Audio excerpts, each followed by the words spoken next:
ആദ്യ ഷഡ്കത്തിലോ മധ്യഷഡ്കത്തിലോ അന്ത്യഷഡ്കത്തിലോ ഉള്ളവർക്ക് വിരുദ്ധമായ ഫലം ഉള്ളവരുണ്ട്. മറ്റ് ചാരവശാലുള്ള ഫലം ശനിയും വ്യാഴവും നിൽക്കുന്നതിലൊക്കെ. സൂര്യനെയും ചൊവ്വയും കൊണ്ട് ദേശങ്ങളുടെ കാലാവസ്ഥാ വ്യതിയാനത്തെക്കുറിച്ചും അത് ജനങ്ങൾക്കുണ്ടാക്കുന്ന ഭാവമാറ്റങ്ങളെക്കുറിച്ചും ആരോഗ്യ വ്യതിയാനങ്ങളെക്കുറിച്ചും തിരിച്ചറിയാനൊക്കെ. സഞ്ജയൻ സർ, 2025 വിഷുവിന് ശേഷം നല്ല ഫലങ്ങളും ദോഷം ഫലങ്ങളും വരുന്ന നക്ഷത്രക്കാർ, ഇവരുടെ നക്ഷത്രഫലം ഒരു വിധത്തിൽ പറഞ്ഞാൽ വിഷുഫലം. അതെ, നമ്മൾ തൊട്ട് മുമ്പുള്ള വീഡിയോയിൽ പറഞ്ഞു ആദിശൂലം, മധ്യശൂലം, അന്ത്യശൂലം, ആദിഷഡ്കം, മധ്യഷഡ്കം, അന്ത്യഷഡ്കം എന്നിങ്ങനെ 27 നാളുകളെ തരംതിരിച്ചിട്ടുണ്ട് 6ആയിട്ട്. അതനുസരിച്ചാണ് വിഷുഫലം നമ്മൾ പറയേണ്ടത്. ഇപ്രാവശ്യം ആദിശൂലം വരുന്നത് ചിത്തിര, ചോതി, വിശാഖം എന്നീ നക്ഷത്രക്കാർക്കാണ്. അത് ദോഷമാണ്. പല വിധത്തിലുള്ള ദോഷഫലങ്ങൾ അതിനോടൊപ്പം ആരോപിക്കുന്നുണ്ട്. പിന്നെ അതിനുശേഷം അനിഴം, കേട്ട, മൂലം, പൂരാടം, ഉത്രാടം, തിരുവോണം.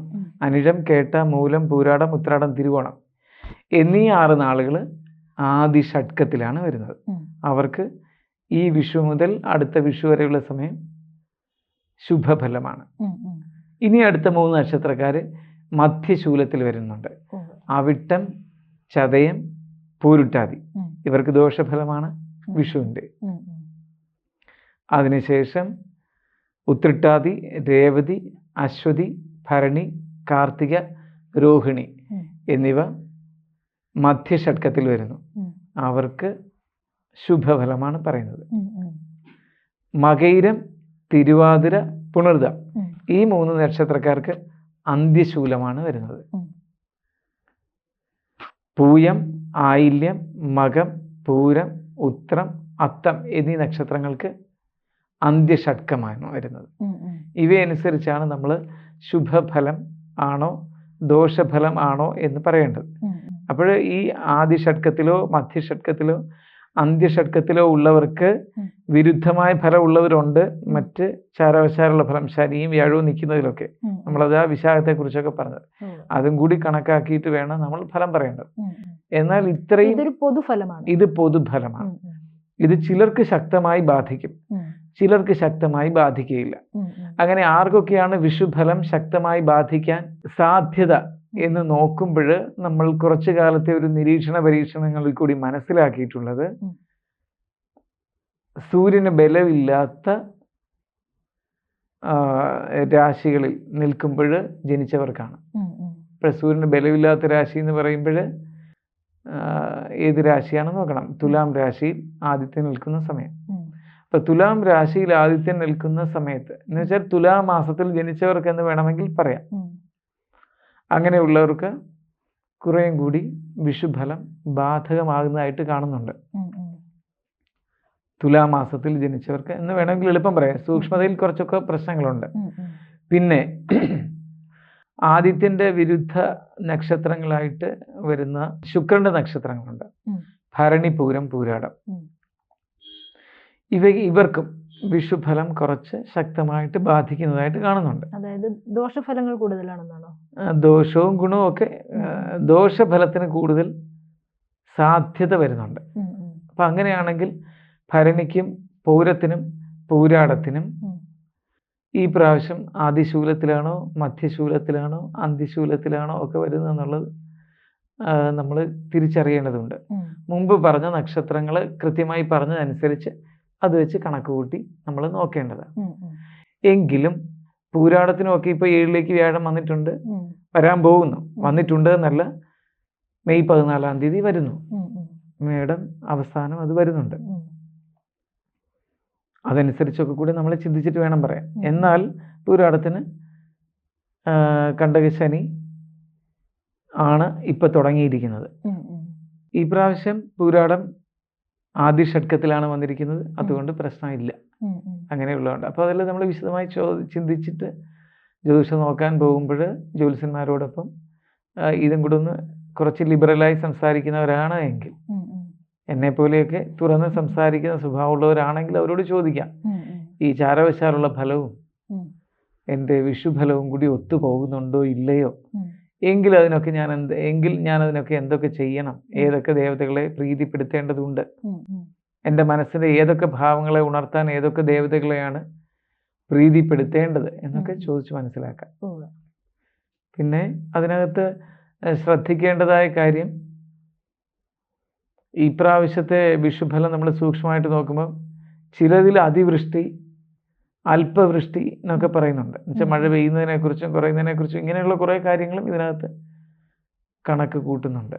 അപ്പോൾ അതെല്ലാം വെച്ച് നോക്കുമ്പോൾ അങ്ങനെ ഈ സൂര്യൻ്റെ മാറ്റം, ഇപ്പം ഇത് ഇടവ വ്യാഴവും മീന ശനിയും കൂടി വന്നിരിക്കുന്ന സമയത്താണ് ഈ സൂര്യൻ മീനം രാശിയിൽ നിന്ന് മേടം രാശിയിലേക്ക് മാറുന്നത്.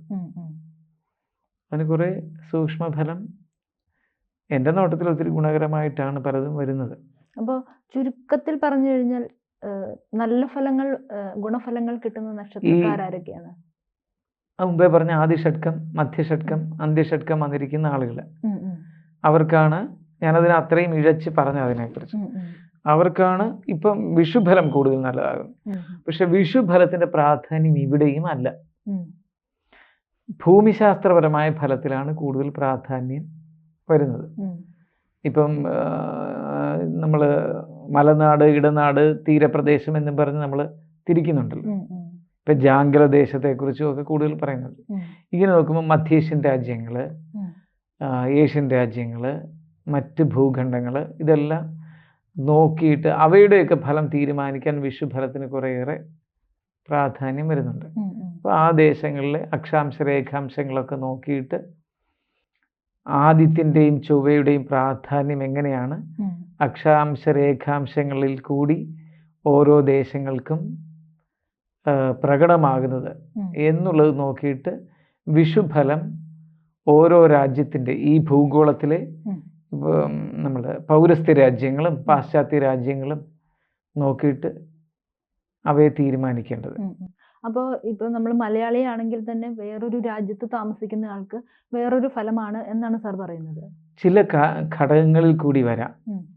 ഇപ്പോഴ് അതിനൊരു ഉദാഹരണം, നമ്മൾ ഏത് കാര്യത്തിലും ജ്യോതിഷത്തിനെ കൂട്ടിച്ചേർത്ത് അവിടെ ചിന്തിക്കണം. ഇപ്പോഴ് ജർമ്മനിയിൽ നിന്ന് വന്നിരുന്ന ഒരാൾ അടുത്ത സമയത്ത് ജർമ്മനിയിൽ താമസിക്കുമ്പം ചർമ്മരോഗങ്ങളാണ്, തിരിച്ച് നാട്ടിലെത്തുമ്പോൾ ചർമ്മരോഗങ്ങളൊന്നുമില്ല. ഇപ്പോൾ മിഡിൽ ഈസ്റ്റ്, നമ്മൾ അറബ് രാജ്യങ്ങളിൽ ജീവിക്കുന്ന ചിലർ വന്ന് പറയാറുണ്ട്, അവിടെ താമസിക്കുമ്പോൾ വിമ്മിഷ്ടം, ഇവിടെ വരുമ്പോൾ വിമ്മിഷ്ടമില്ല. അതുപോലെ ഇവിടെ തണുപ്പ് കാലത്ത് ആ ചെറിയ, ഇപ്പം പഴയതുപോലെ തണുപ്പൊന്നുമില്ലല്ലോ. നമ്മൾ വൃശ്ചികം ധനുമാസത്തിൽ പണ്ട് കമ്പിളിപ്പതപ്പൊക്കെ ഇടും.